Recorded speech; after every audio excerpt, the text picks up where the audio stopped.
In today's video, we will be taking an overview of the Corsair 4000D airflow case. Now, I actually picked this up used. It was actually a full PC build, well, minus the graphics card, but it had the motherboard, CPU and RAM. And basically I've just sold that on and I've kept the case, and obviously the case fans as well, which are extra for this case. There's also the Commander Pro at the back as well. Yeah, I mean, basically there isn't really any sort of cost to this case, but I've kind of had it sitting around for quite a long time now, and I've kind of forgot that I actually never really did a video properly on it.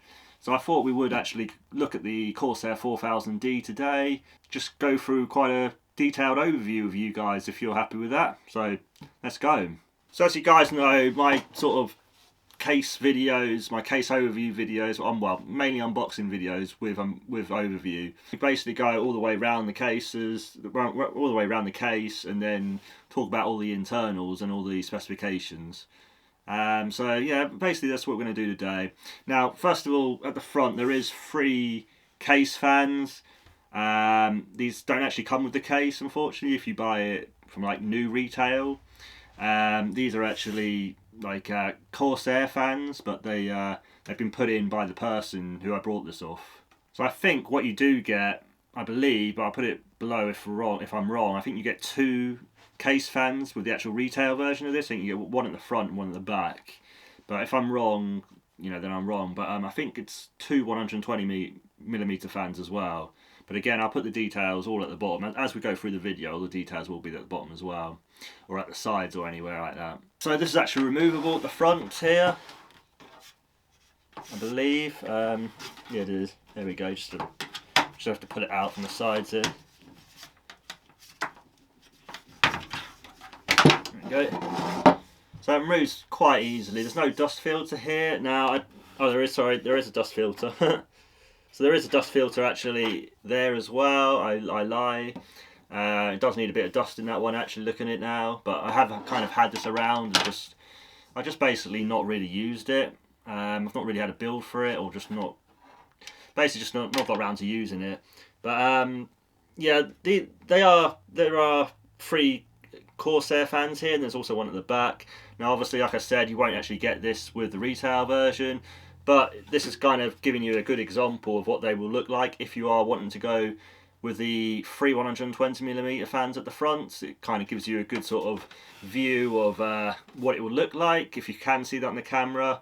Hopefully you can sort of pick this up. It's a little bit difficult filming this case because it is quite a large case as well, and I haven't really got a lot of room in this room, so I am going to do my best for you guys. Again, I'll put all the specifications up, but I'm pretty sure at the front you can fit a 360mm rad, an AIO, and also a 280, but the 420, which is 3 140mm fans, isn't going to fit.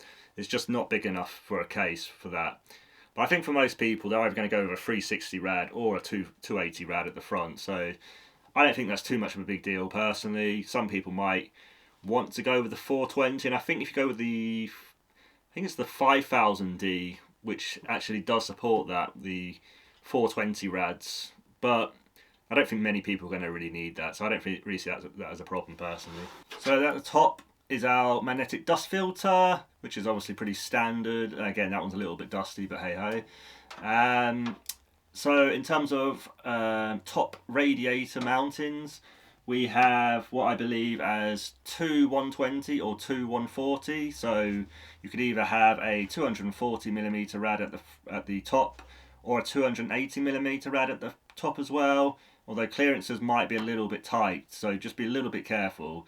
There's not really what I'd call loads of room at the top. There's probably enough, but personally I would have liked to seen a little bit more clearance there for motherboards and for RAM and what have you. It's okay, but again, although this is a fairly large case by today's standards, it's still kind of small. It's kind of like mid-tower sort of size. If you are wanting the real big towers, obviously, you know, that like 5000D and what have you, are going to have to pay more money as well. And this kind of retails around about sort of £70 or maybe to £80 now. So I do think it is, like I said, I do think it is a very good case for that price. But there are some limitations you will have to be aware of, obviously, for that price. And I also think not having the front fans by standard is a little bit disappointing. given the price. But the I/O is fairly modern, I would say. Hopefully you're going to be able to see that in the camera. If not, I can try and take some close-ups. But we've got a power button here. Quite well, it's actually not very clicky, but it's actually quite a firm one. That one, it's not very clicky, but yeah, it's perfectly fine. Then we have a USB 3 port, probably like a 3.2 or something, but I'll put it at the bottom, or maybe a 3.1. We have a USB-C, which is very nice to see. However, you do miss out on 2 USB 3 ports, or the USB 3A port, should I say. So just be aware of that. If you are going to buy this case, you are only going to get the one USB 3A port. We do have a combined headphone and microphone jack, which some people might like, but personally I would just like to see a split. You know, I don't like to do the splitter things. I just like to have a headphone and a microphone, 2 separate jacks, but it is what it is. And then we have a reset button as well, but again, you can hardly really press that unless you get like a pen down and what have you. But it's okay. The front I/O is acceptable. I think it could be a bit better. I would like to see the 2 USB 3A ports, but it is what it is. Let's move to the rear now. So this case, like more or less every modern case now, apart from maybe one or two, is obviously a PSU mounted at the bottom. It has a 120mm fan at the back here. Now this is adjustable up and down quite a bit, but I would like to see a 140 really. I would like to see a little bit more room, but it's a little bit limited in terms of room, in terms of width wise anyway, this case. But it's not too bad, but it would have been nice to maybe have a little bit more width to get maybe a 140 in there, but it is what it is. Then we have our motherboard I/O cutout, which is just standard. And then we have our 7 PCI brackets here. And these are actually all removable as well, which is nice to see because you can remove them and put them back in again. It's not one of those snap out ones which you get on a lot of cheap cases. That's nice. And if you potentially want to go with the vertical mounting, you can as well. I don't like vertical mounting my GPUs.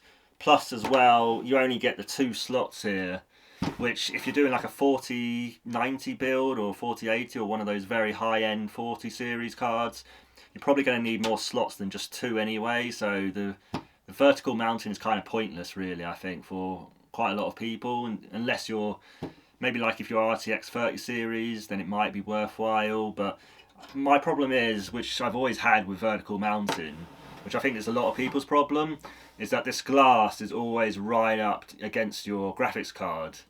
So you've basically got no room for your fans to actually breathe, and that's always my problem. I'd always horizontally mount my GPU every day, but again, preferences for everyone is different. And then with the PSU sort of cutout bracket here, you can go PSU fan up or PSU fan down, so it is optional which way you want to mount your PSU. I think if most people are just going to go you're just going to go fan side down. That's kind of traditional way that we've kind of done it for years.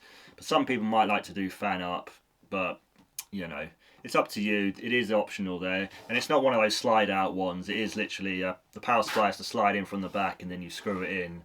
You don't have like separate mounts to pull it out and then put your power supply in with those thumb screws things. That's not possible here. Now, as this is a used case, it didn't actually come with the PSU dust filter at the bottom here, which is annoying, but one of those things that you have to accept when you buy used is sometimes, especially with used cases, you might not get absolutely everything that was brand new. But there is, if you buy the retail version, there is actually a PSU dust filter here, which is fully removable, and it's not one of those fiddly ones. It's a proper pull out one and a pull back one. So that's very nice. Obviously I don't have it, but it's not really essential, but it's there. And then we do have our sort of drive mounts here, which again, because this is a used case rather than a new case, I actually don't have the drive mountings, so there's no way to possibly mount any 3.5 inch drives. I'm only down to the 2.5 inch. I can't do any hard drives basically. So nowadays everything's M.2 or the 2.5 inch SSD. So I'm not really bothered, and I got a very good case for basically nothing. So once I sold the other parts, I've basically made my money back anyway. So it's basically a free case now. And then we've got 4 good rubber feet here. Although one of the rubbers, unfortunately, on this one, is actually missing. So it's a little bit ski-whiff when you've got it on the table, which, yeah, that is a bit annoying. Perhaps I could maybe buy like a replacement or something for this, or even just make my own, but it is what it is. I mean, the actual feet are actually quite good. They're about, I'd say about an inch or so off the ground, maybe even a little bit more. Yeah, sort of like about 3 centimeters off the bottom of the case. So if you are going to be putting this on your desk, you'll have plenty of room for your power supply to breathe. So that's not bad. And now we go to the back of the case. So pretty standard back here. It's all flat, which is what you would expect. You've got thumb screws which are captive as well, so that's obviously great to see.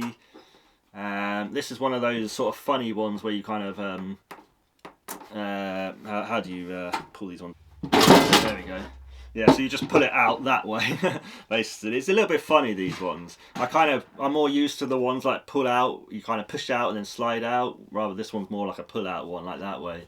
So yeah, a bit different. But as we can see here, we do have our like Corsair Commander Pro like RGB hub sort of thing. Now that isn't included with the case, unfortunately, so kind of forget that that's there, but it is here with my one, obviously, because it did come with the case fan. So, you know, obviously this is probably where you would mount it if you did have one, or if you are going to buy one separately, then this is probably where you would mount it. You would take off one of these SSD sort of caddy drive things and then put it there, but you've still got a separate one as well. You've still got one more for a 2.5 inch SSD, so that's not bad. Now, one thing I do like about this case, which is one of the real positives, is not only this very good cable channeling, which is really good, you also get the Velcro straps as well, which is obviously really good as well. Let me just put those there. But as well, you also get like so much motherboard clearance here. I mean, the cable management clearance here is like insane, really. I mean, I've never seen this amount of cable clearance. So yeah, it's about 1 inch, 1 full inch, so about 25 centimeters. 25 centimeters, that would matter. 25 millimeters or 2.5 centimeters. So ample clearance for your power supplies, even if you've got one of those power supplies with very thick cables, you know, the ones with the 24 pins very thick.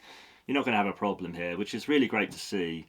And it's one of those things that you do get on more premium cases, or sort of mid-range premium cases, which you don't get, unfortunately, with the budget cases, which is something which, you know, it does annoy me that budget cases don't really have that much space, but it's one of those sort of limiting things where they're obviously trying to cut down on materials, aren't they?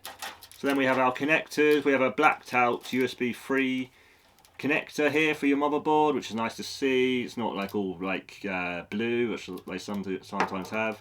The USB-C connector here from the motherboard. Actually, I forgot about this, but when I was taking the motherboard out, I forgot that it actually had the motherboard sort of like fiddly connector things, which is basically like your front panel connectors, and it has one of these motherboard things where you actually plug them in before you put it in, and then you just plug it into the motherboard straight. So that's nice to have, actually, if you do have that. But otherwise, they are like all those sort of funny little very small connectors, so just be aware with that. It's not like NZXT where they give you that one block. And then our front panel audio, which I think is quite disappointing that isn't all blacked out. There's still actually ketchup and mustard there, or rainbow coloured cables, which is a bit frustrating. Now, one of those more sort of modern tempered glass removal, where it does have the captive thumb screws again as well, and then basically what I believe is like you push it out forward and then it comes down.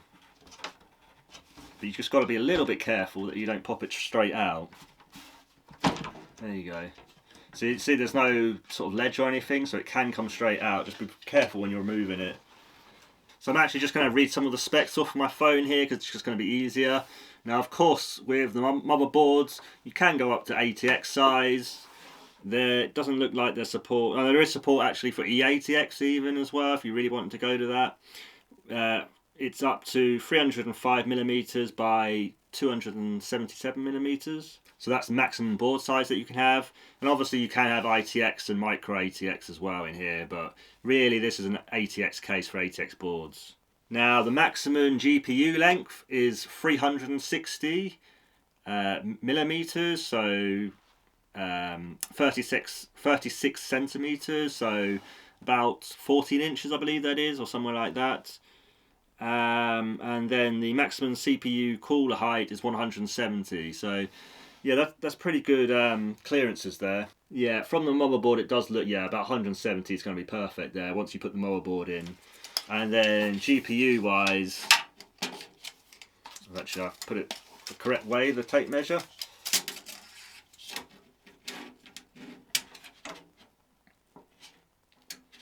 Yeah, that's 36 there, so possibly you might even get a little bit more than 36, but I don't think many cards are going to be more than 36 centimeters anyway. So inside here, if you can see that, hopefully it's going to be a little bit difficult with the camera, but it's got this little bar in here, which I think is quite nice because you can kind of route your cables through that little bar bit, and then it kind of just tidies up the cable mess. Obviously this is kind of like the NZXT bar, but it's kind of like Corsair's own little version. I think it's okay. It does its job. It's not like closed off or anything, so there is a lot of gap there, which some people might not like. Some people might prefer like grommets, like, you know, like maybe like Fractal Design do a bit more, but it's okay. Also, a very nice thing you can do here is you can either buy the extra SSD caddies, or if you want to take the one from behind here, behind the motherboard tray, like this one, you can actually put it on the PSU shroud like this, and it should just sort of click in. Yeah, there's even holes here actually in the power supply shroud, which you put it into, and then you screw it in like this. So I do think that's kind of it's a nice little feature. I think for some people they might like this because it kind of you can kind of tidy the cables behind the PSU shroud here quite well, so you can put them like where the motherboard is, just under there. And it's maybe quite neater, and it maybe just shows off your SSD a little bit more, but I think for most people they're just going to put the SSD at the back, or obviously they're going to go M.2 anyway, so not really needed in my opinion, but it's there if you want it. No, I don't think you can fit any fans in the PSU shroud, but I put it at below if you can.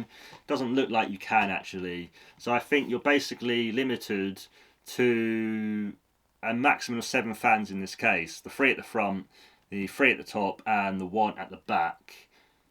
As I said, I've already explained all the different fan sizes you can get, and talking about the clearances here, like I was saying, your clearance to your top here, you've only got probably about an inch or so at the top there, so it is a bit disappointed in that sense. I would like to see the case maybe even just a little bit taller even.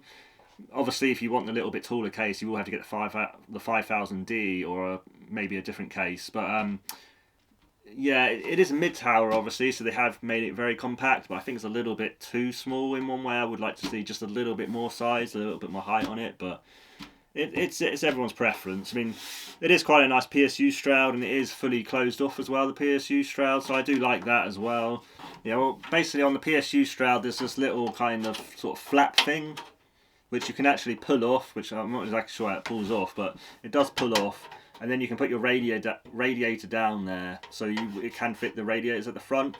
But obviously if you don't have the radiator, you can leave it in and it just looks a little bit more cleaner. Some people might like that, some people might just like the cutout to be there without this little flap thing or this little cover thing. Personally, I do think it looks fine. I'm quite a fan of that. For me personally, it's fine.